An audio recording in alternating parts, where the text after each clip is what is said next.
وبركاته. معاكم رشا جلال، تلميذة الأستاذ هشام سرور.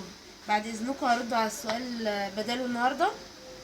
السؤال جه إن حجر البنطلون بعد ما فصلت البنطلون على الطريقة الأسلوب الأستاذ هشام عمله طلع ضيق. بس السؤال دلوقتي، هل ضيق من هنا من الحتة دي ولا الحجر؟ هرد عليك الاتنين. اولا لو هو ضيق من هنا كده، هتيجي عند الحته دي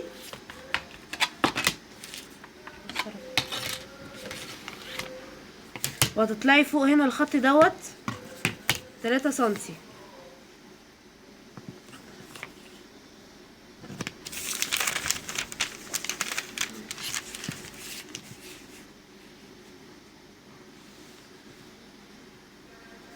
كده،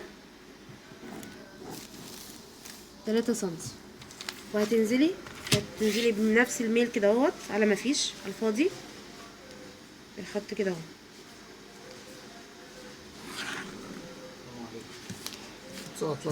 تساوي لحضرتك ده لو هو الحجر البنطلون او البنطلون ضيق من هنا. اما لو هو ضيق المسافه دي ماشي، هتطلع برضو من هنا من الخط دوت 3 سنتي. مش هتعملي الاتنين مع بعض. انت عندك هو ضيق من هنا وتطلعي هنا 3، ضيق من هنا هقولك تعملي ايه. برضو هتيجي على نفس المستوى الخط ده، وبرضو هتطلعي 3 سنتي.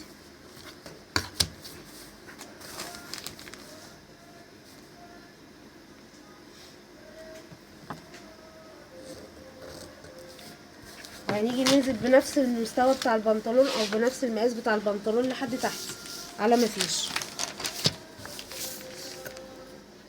بقى ال3 اهي كده اهوت على ما فيش، او بالريجة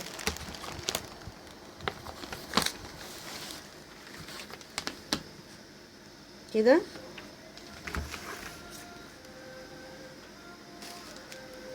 اهو.